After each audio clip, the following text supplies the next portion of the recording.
who you've already heard from today.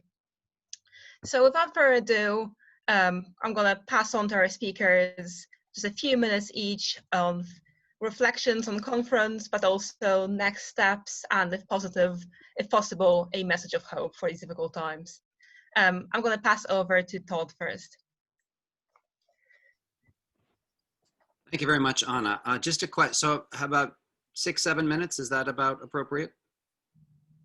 Happy to go longer or shorter, but that's good. Okay. Yeah, that's good. Well, thank you to Another Europe is Possible and Michael Chretien for the invitation. I know putting on events like this is always difficult and a lot of work goes on behind the scenes that doesn't necessarily get recognized. And to my fellow panelists, John McDonnell, Mary Kaldor, Alena, Ivanova. And just as you just said, Anna, internationalism for the Democratic Socialists of America is really a core value that we defend. We are in the heart of the biggest military power, biggest economic power in the world. And unfortunately, the people who rule our country and do so much damage to our working class, to our oppressed people, do so around the world. And so we see internationalism not as an optional extra, but solidarity is really must be built into democratic socialism. So it's really an honor to appear today and to give you a little sense about what's happening in the United States. So to begin with, I wanted to just give you a very brief overview of the Democratic Socialists of America. We were 5 years ago, under 10,000 members, roughly, probably average age was probably 65. And in the last 4 years since Bernie Sanders' first presidential campaign in 2016, and then his last campaign in 2000, we're now over 80,000 members. The average age is probably 25 or 27, something like that. So it's a whole sea change. I've been a socialist in the United States since let's say the late 80s, so quite a long time, and nothing like this has ever happened. So it is important to recognize the dramatic political shift that has happened in the United States in terms of a whole generation. Well, not a whole generation, it's an exaggeration. A significant, important part of a new generation of people has gone over to the idea of socialism. Of course, we've got to define what that means, strategies and tactics and all that, but a huge popular psychological shift that capitalism doesn't work. It's not enough to reject the profit motive, but we need to put something in its place. And my daughter is 18 years old. She just turned 18. She's part of a generation of people who their natural point of view is to be in solidarity with oppressed people, to be against the capitalists who are destroying our country, to see things like free education, free healthcare, the end to wars as really a critical part of their future. And of course, they all know in the midst of this terrible pandemic that we must all be united. And we're either going to be united in climate disaster and pandemics, or we're going to be united in international solidarity. So I don't represent that generation, but I can see the change that's happening in that generation. And it gives me, you asked for hope. That is the tremendous hope we have. Now, for the DSA, we've grown a lot. We've got 5 or 6 members elected to the US Congress, including probably the most well-known, Alexandria Ocasio-Cortez and Rashida Tlaib. There's also members of the squad like Ilhan Omar. We have 2 new reps in the US Congress, Jamal Bowman and Cori Bush. Very important. I will just say in the interest of modesty that that's 5 or 6 out of 535. So we have some ways to go. We'll put it bluntly like that. But it is the first time that there has been an active socialist caucus within the US Congress in a very, very long time.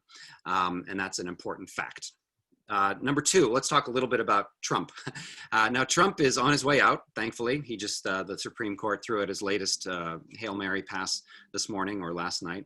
He, and so is going out with a whimper instead of a bang. We were significantly concerned about the possibility of some sort of judicial fun and games around the Electoral College, but the decisive nature of Biden's win, although it came down to about 45,000 votes in three swing states in the Electoral College calculations, it was closer than we would have wanted in the Electoral College. Electorally, Biden won by 5 or 6 million votes, but Trump got 5 million more votes than he did in 2016.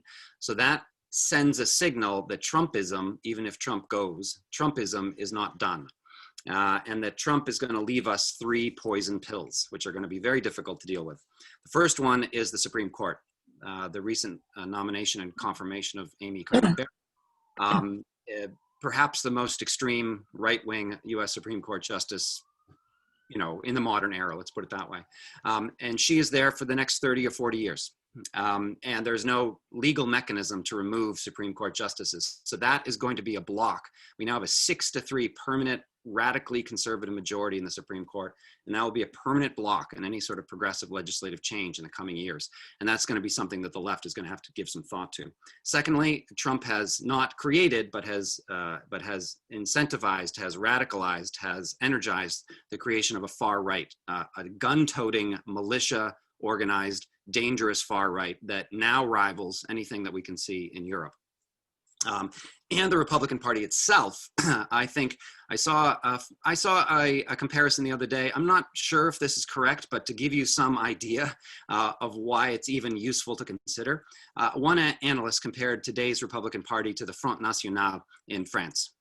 That is, it's no longer the sort of normal conservative Republican Party. It has become a radicalized right-wing party. That doesn't mean that it's not still a big chunk of the capitalist class. There's big differences between the Front National and some of the far right in Europe, but this is not a centrist Republican Party which is going to easily go back to some sort of neoliberal consensus with the Democratic Party. So those are three poison pills which are going to be very difficult to deal with.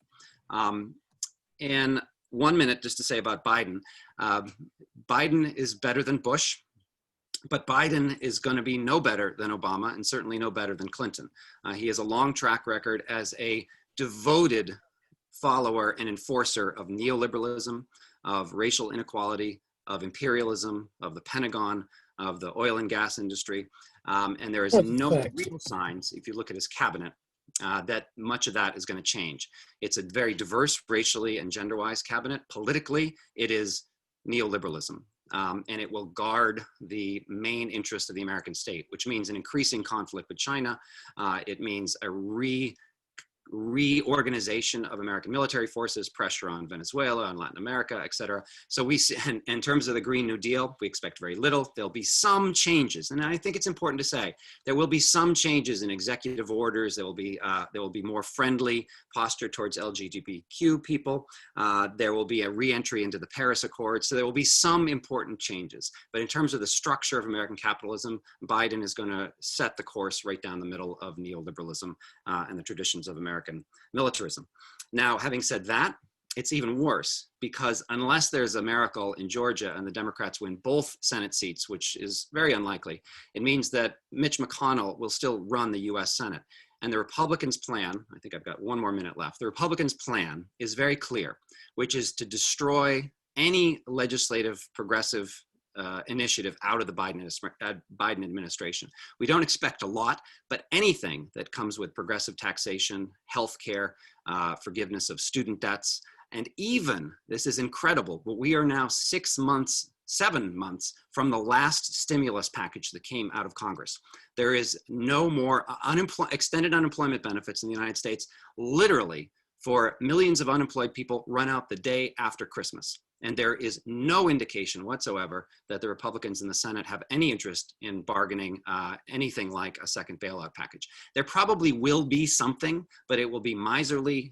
It will be focused on business as opposed to workers and healthcare systems and education. I'm a high school teacher. I teach Spanish. We in the education sector are going to face brutal cuts in the spring.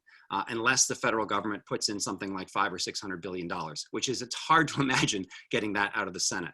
So even though there may be a banner headline that says second stimulus package, the reality at the municipal level, at the city level, at the state level is going to be a brutal series of damaging cuts in public healthcare and education.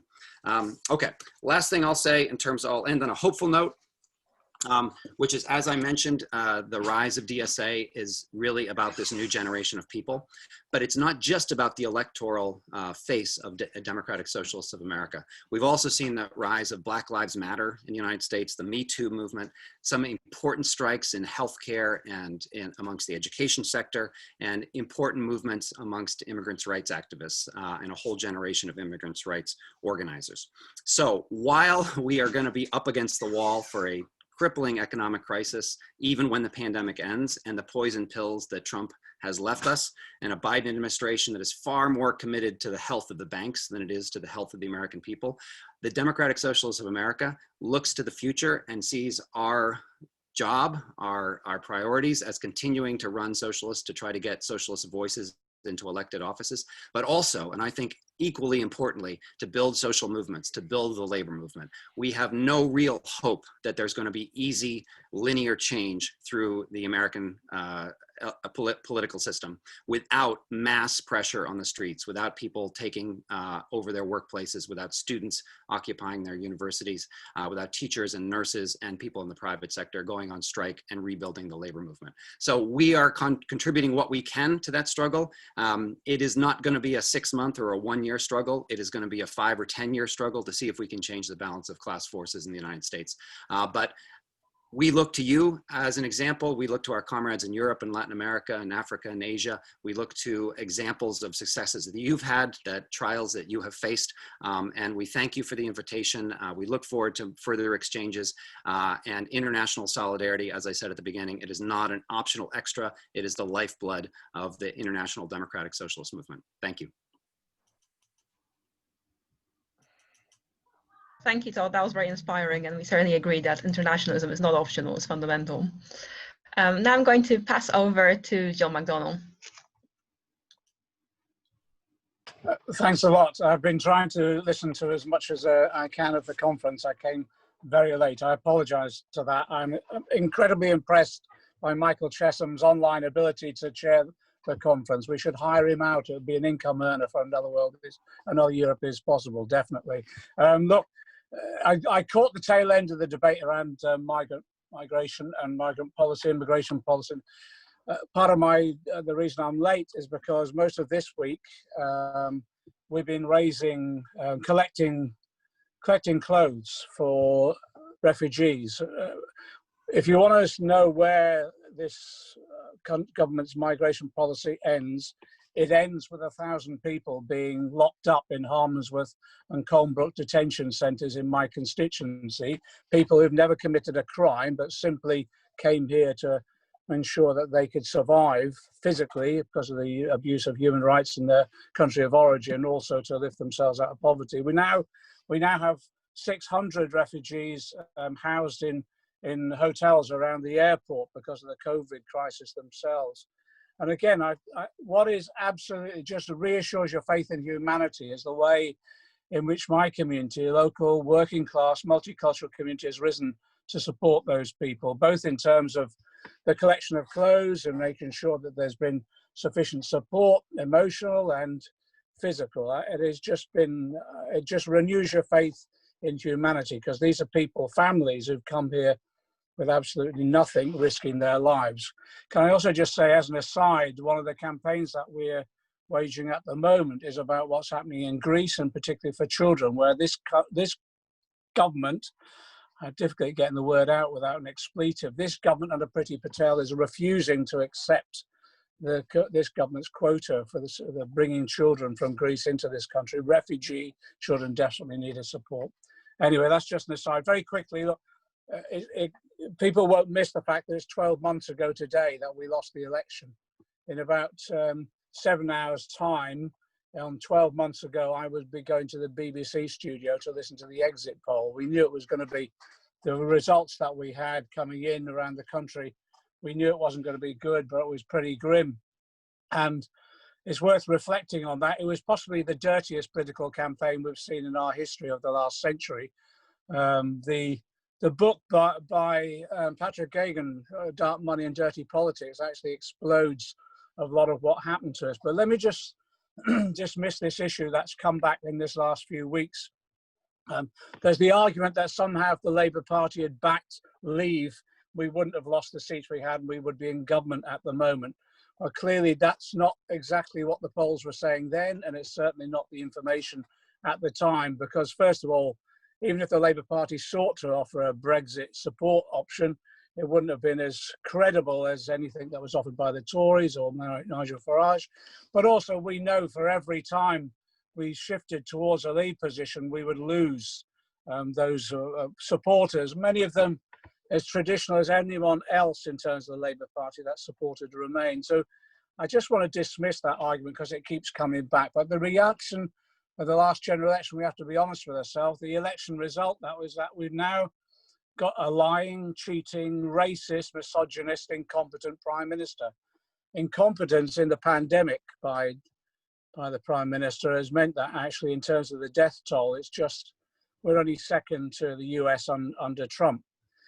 With regard to the Brexit negotiations at the moment, he's putting at risk a possible no deal. No one really knows, I don't think, whether or not a negotiated deal will come off. I'm not even sure if Johnson knows himself because of his level of incompetence, but there is the real risk of a no deal and the damage of that. But to be frank, even with a deal, we know the scale of damage to our economy. And already the damage is already there. The uncertainties of the last 12 months has meant that actually, even though the COVID pandemic has clouded some of the implications of the uncertainties of no Brexit deal or the Brexit deal that might come off, we know the damage has already been done because of the lack of investment that's taken place caused by those uncertainties. They may well cobble together a deal, but we've got to be clear to people what this is all about and what Johnson is all about. We know Johnson used the Brexit issue purely and simply to pursue his own personal ambitions. I think he was almost indifferent to the matter. He could have chosen to go either way, but he saw it as an opportunistic political positioning for him to get him into number 10. But we've also got to recognise what his role is. His role is the representative of corporate capital. That's what his role that he's playing. And the corporate capital have supported Brexit on the basis that that will enable them to undermine working conditions, cut wages, give them the opportunity of massive tax evasion and avoidance, and at the same time weaker controls on effectively all those things that protect a decent standard of living for us, the environment, even the food that we eat. And the argument that there's an ambition by corporate capital that this becomes Singapore off the coast of Europe, I think holds true, because that's exactly the sort of, I think, low tax, low regulation, exploitative regime that corporate capital supports Boris Johnson for. Where do we go from here? Well, I think it's exactly what has come out of the conference, really. We have to start lifting our eyes to a new horizon and the realities that we face. And Todd has set a number of them out, the existential threat of climate change, neoliberal economics reasserting itself. Although actually in this country, I think 10 years of austerity has enabled us to have a wave of challenge and the experience of the pandemic has actually given us the opportunity of a wave of challenge to neoliberal dominance and hegemony. But also this third issue of, I think, what we face now is the rise of corporate power on a scale, a dominance we may not have seen up until now. And it is about info capital and tech capital who control data, distribution, the taxation system, but also the influence that they have in setting government agendas. Michelle Moore did that brilliant book, was published last month, about Competition is Killing Us. She lays out the way in which corporate dominance is actually meant, for example, the UK under Brexit will be the test bed, the experimental lab for corporate governments. Policy determined by corporations, implemented by corporations under privatization and for the benefit of corporations. And my view now is that we've got to recognize as a movement, another Europe is possible, linked up with others, DSA in America, but progressive groups right the way across Europe, but also others like Progressive International. Our role is to link up in those struggles. The first element will be about the Brexit deal. I come from a constituency that voted for Brexit, but I do not wish to be associated with any deal that will cause damage to the standards of living and quality of life of my constituents. And I can't see any deal emerging that would enable us to actually argue to my constituents that this deal will protect their wages, will protect their jobs, will protect their environment, will protect the very food that they eat. Therefore, I have to say the Labour Party now shouldn't be associated with any such deal and should vote against it. And that's what I'll be doing when it comes before Parliament. I want to see what the deal is. Of course I do. But if it's anything within the parameters of what we've seen so far, it is unsupportable. So where do we go now? Just to sum up, really. Well, we have to do what we always seek to do, but also I think we have to recognise the situation that we're in. I think I've been working in a network called Claim the Future that we put together during the pandemic. And it was to look at whether or not we're in a situation where there could be the potential of a paradigm change.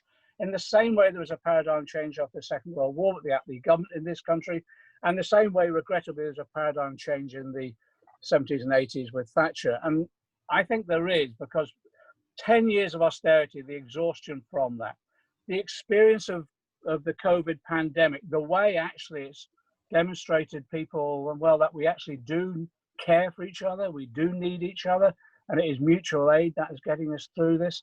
I think there is the potential of a paradigm change for a new vision of society. And it's breaking the dominance of neoliberal commitment on individualism, market competition, and private wealth. And I think there's a new set of visionary principles emerging. One's about universal rights provided by universal services, true value rather than market value, so social value rather than market value, and the concept of community rather than just individualism, but also the recognition with the climate change existential threat. Every decision we make has to be based upon whether or not it will ensure that we have a sustainable life on this planet in the future. So I think our job now, and this is exactly what you've been doing this discussion so far from what I've seen, start talking about that vision of the new society that we want, the individual policies that will create that society. But so on Todd's point, I think is absolutely essential to recognize that the way in which in the UK we're battling against the restoration of neoliberalism and austerity, making sure that we challenge corporate power and provide an alternative, it is happening right the way across Europe and the States and the global South as well. There are people on the move, trade union disputes that are never reported in the mainstream media, but have gone global, like the Amazon campaign of the last month. Renters, housing campaigns, homelessness people are fighting back. The environmental campaigns, we've seen Extinction Rebellion in this country, that's reflected right the way across Europe and elsewhere. Young people, Todd is exactly right. A new generation has emerged, which actually is putting my generation for shame, how tame we were in some of the demands that we were making. But in addition to that, students, workers in some of the most difficult and insecure work, gig workers, cleaners, others, now saying we've had enough, drawing the line in the sand and fighting back. So our job, and I finish on this point, our job is to make sure that we build those links, exactly as been discussed at this conference, making sure that every time there's a campaign in this country, we look for links elsewhere, where we identify campaigns elsewhere, either in Europe or US or Global South, we link up and we use every international institution that we have connections with, and if they don't exist, we build them ourselves. And in that way, I think, you know, our campaign has always been about another Europe is possible, linked to another world is possible, right? I remind people, actually, it isn't just possible. It's emerging in sight before us. So we have to recognize that and take confidence from it. On that basis, I welcome discussions today. And this next period now, no matter how tough it is, I actually think people are up for it now. I think people have had enough. They know they're realizing their own power. And our job is to make sure that we help mobilize that and be, well, when a flag is planted by someone, an individual struggle, we rally to that banner in solidarity. Thank you very much, John. A lot of excellent points and inspiring message at the end as well. I know we're slightly over time, but I'm just gonna hand over for two of closing summary speeches to another Europe activists. I'm gonna start with Mary Kaldor.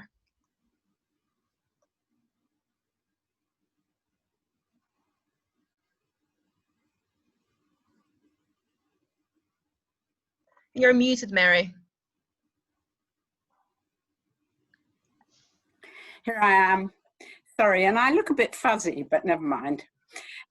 Thank you, John, and thank you, Todd, for two wonderful and inspiring speeches. And I also wanted to say thank you to everyone in Another Europe. I think for organising this conference, and actually, I think it was really good having a Zoom conference.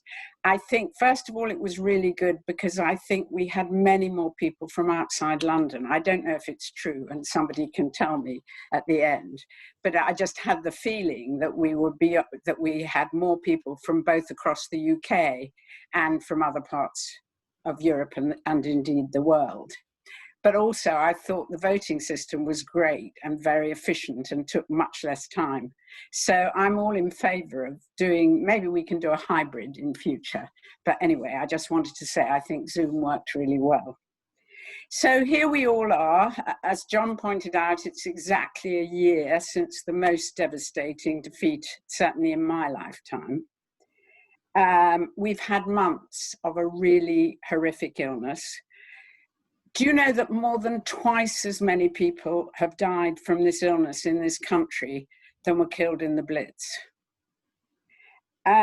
We have a government which, as John said, is misogynist, racist, corrupt, incompetent. And it's a few days before I suspect we're going to crash out of the European Union.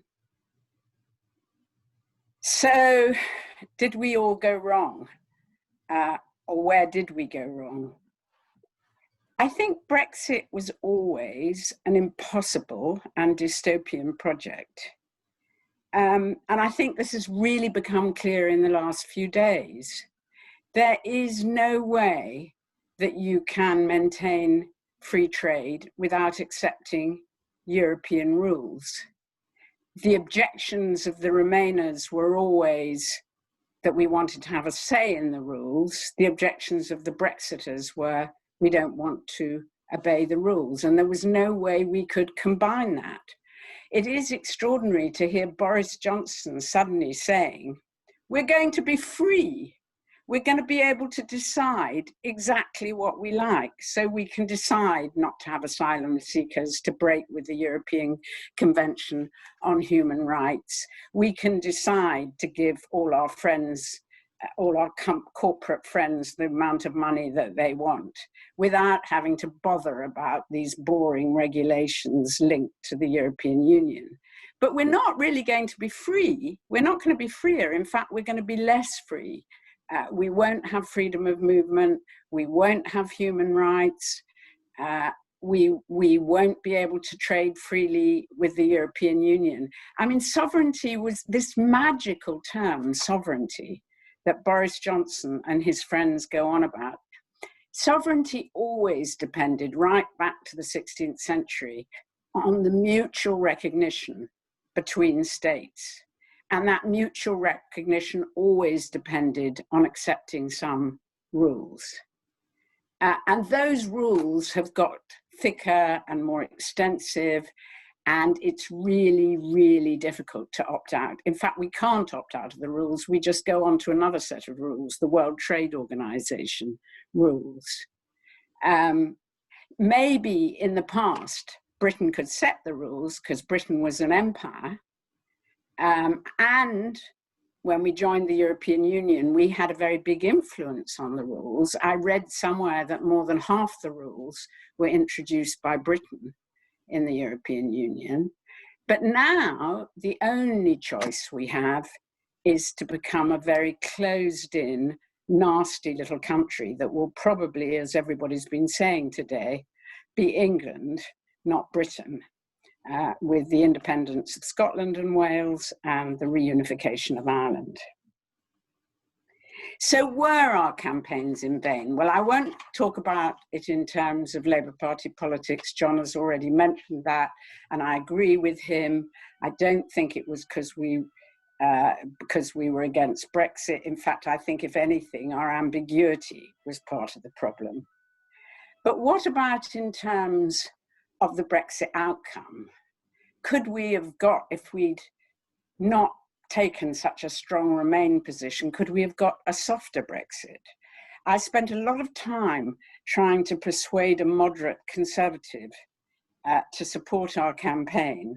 And his argument was that May's deal was a compromise, like the kind of compromise we reached to end civil wars in various parts of the world, like the Dayton Agreement or the Good Friday Agreement. But the problem, and he said, of course, nobody likes these compromises. That's the point of them. They don't satisfy anyone, but at least they reduce the violence and the polarization. But actually, as somebody who studies these kind of wars, they don't. They don't reduce the violence, and they kind of entrench the conflict institutionally. You know, if we'd had a Brexit deal, Brexit would have gone on and on and on. The Remainers would have said, how come we're accepting all these rules but have no say in the rules? And the Leavers would say, why are we still accepting the rules? So I don't actually think we should have been campaigning for a soft Brexit. So I'm supposed to be optimistic, and here I'm ending on the same optimistic point as John and Todd. We're all coming face to face with reality. But I think what we did do right was that we influenced a whole generation of the left. We influenced a whole generation who now really understand that if we want democracy, if we want to challenge if we want to deal with all the big global challenges, like opposing neoliberalism, like dealing with climate change, like having a proper, effective global response to pandemics, we've got to be European, and we've got to be internationalist, and we've got to be global. And I think we had today wonderful speakers from Belarus and from Poland, and we are seeing new movements all around the world, and we're part of those movements. And it's a whole generation, as both Todd and John said, and that our time will come. You know, I've lived through so many movements, and a lot of what I have campaigned for in the end did come to pass. We did in the end see the end of apartheid in South Africa. We did see the end of the Cold War. We have seen gay rights. We have seen, even though all of us as women would like to see much more, we've seen the position of women is so different from what it was when I was young. So I think it was very good that we had the clear position that we did, because we're probably one of the most pro-European countries now on the continent of Europe. And off the continent. I know that many of my European friends were just amazed at the sea of blue and red, because that was us, on the streets of London in the demonstrations. And we can join over the next few years with all our friends across Europe, and we can really try to reform the European Union, which is going to be key to addressing all the global issues we care about. Thank you. Thank you very much, Mary. Finally, we only have one more speech to listen to, which is one of our organizers, Alena. Hi everyone. I am amazed to see that so many people stuck through all of it for today. I'm very pleased as well. I am going to start again by bigging up Michael for excellent work on chairing the session today and the democratic bit as well.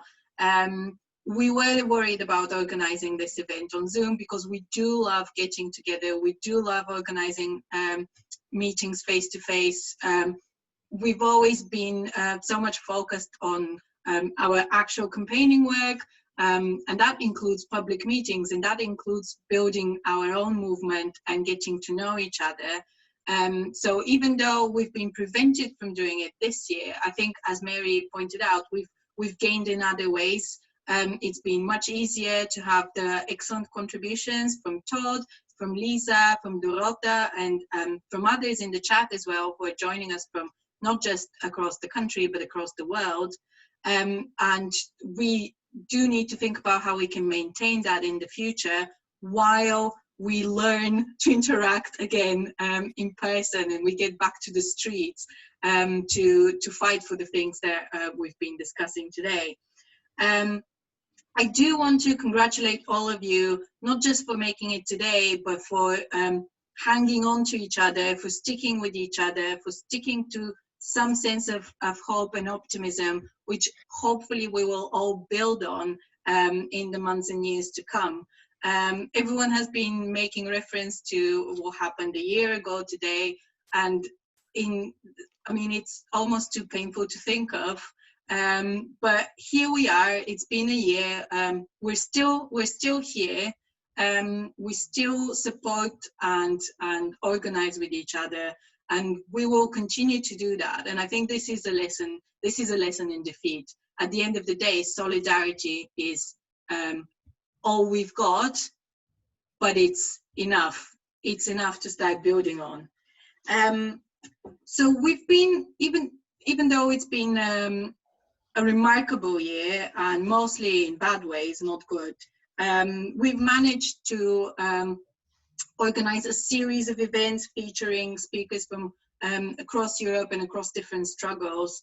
Again, something that has been an opportunity we've managed to eke out of the pandemic situation, something that we need to learn to build on, and something that we need to incorporate into our organizing, whether that's in Labour, in the Greens, in the SNP, in Left Unity, in all of the movements and none that we're part of. As everyone has been saying today, internationalism shouldn't be an add-on. It shouldn't be something that you think of for your event once a year, or maybe it would be nice to have someone with an accent speak. No, it should be the building block of what we do going forward, because simply put, we can't do it alone. Our challenges are shared, and our challenges now are much bigger than maybe they were when we founded this campaign, when we were looking at the upcoming referendum, and we were thinking of how can we galvanize people to vote in for the right reasons, for the progressive reasons, for the opportunities ahead. We cannot afford to think on that level anymore. We cannot afford to think just on the level of what's going on in the UK, what are the challenges in England, what are the challenges in Scotland, what are the challenges in Wales, what are the challenges in Ireland. We need to unify all of those struggles while maintaining this ability to have a plethora of voices within our organization, within our organizing. Whether people are members of Another Europe is Possible or not, doesn't really matter. What matters is that they are motivated to take action, that they find their voice and they find the right channels to express their solidarity, their struggle, their fight. We've been supporting, and we will continue to support, organizations that do a variety of things. We have always been defending migrants' rights and have put that at the center of everything that we do. This is not a challenge that is going to disappear. It's only getting bigger. It's only getting darker. What's coming for migrant communities, both people who are seeking safety and people who are seeking an escape from poverty and a better outcome for themselves and their families. We should stop dividing migrant communities into people who are being prosecuted and people who are just seeking better opportunities for themselves. We are all working class people, and it doesn't matter where our passports come from. We are all united in trying to build a better world for working class people. Final thing that I'm going to say in order to hopefully infuse us all with some more hope is we see a lot of the issues that we care about cast on some spectrum of culture wars. This is a development in our public discourse, definitely in the UK, but not just in the UK, that somehow puts concerns around climate change, concerns around trans people's rights, concerns around women's reproduction rights, concerns around precarious workers and sex workers' rights as somehow peripheral to the real struggle. But in fact, these are the struggles of working class people. We are not going to build a better world for working class people by ignoring sections of those people. So we need to learn to counter the voices from within our circles, maybe from within our parties, from within our organizations, that are arguing for a prioritization of economic arguments over arguments about people's rights. These things go hand in hand. These things go hand in hand. There is no socialism that leaves out trans people. There is no socialism that leaves out migrant workers. There is no socialism that destroys the planet and destroys us in result. So my message of hope would be, I think we've all learned to be much more vocal and much more relentless in our campaigns on these issues, on the issues that really do matter. So we will not be put back into a box labeled, I don't know, liberal concerns anymore. I think there will be no reversal of this process, where young people struggling for migrants' rights, people struggling for environmental justice, go back to being some kind of a sideshow to the main arguments around socialism. No, we are at the center of it. Again, as I said earlier, it will be a challenge for all of us to relearn how to campaign and how to interact and how to demand better things, better outcomes for ourselves once we get out of this digital bubble that we currently exist in. But this is a good time. This is a really good time to lay the groundwork for that. It's a really good time to make connections, to link up with the movements that John mentioned, that Todd mentioned, that all of our speakers today have been highlighting. We should not be thinking of this time as somehow time out away from campaigning. We are doing the essential work of campaigning by building the groundwork and building up our network. Therefore, I've been asked many times about what is the future of Another Europe is Possible, given that it was focused on Brexit, and Brexit is a process that will be playing out for years to come, both in the UK, but also across Europe and in a sense across the world. So our goal remains just as it was in the beginning. Our goal remains to build a better world. Our goal remains to work together within our organization, within our movement, but reaching out further and further, ever further, expanding those connections and those networks of solidarity. And in any instance, not think about how can we make the best sort of political capital out of a situation, but how can we offer the most solidarity to the people who are facing injustice and who are facing struggle.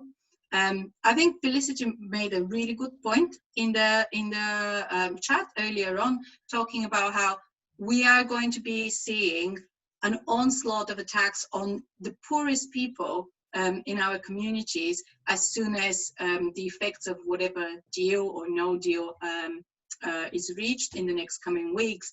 And we need to be mobilized and ready to offer practical support and solidarity to those people, because the next few months are going to be brutal, and we should not be kidding ourselves about that. But we are in a good place to do that. We are together, we have each other, we know each other, and we know that our solidarity is stronger than anything the Tories can throw our way. And from there on, we will build to a better world. Thank you. Thank you, Alena. And thanks for everyone who joined us today, who took part in the discussion. We've had a very interesting discussion. It was our first digital conference, as Michael said, but I think it worked. We will be emailing out our amended strategy to all of our members, publishing on our website. So if you're not sure what exactly passed, you will be emailed very soon.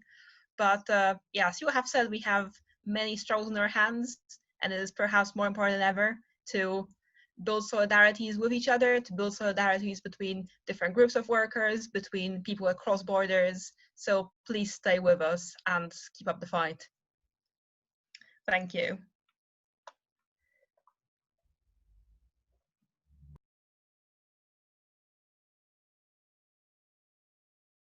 Okay, I'm closing this event now. Bye. Bye, everyone.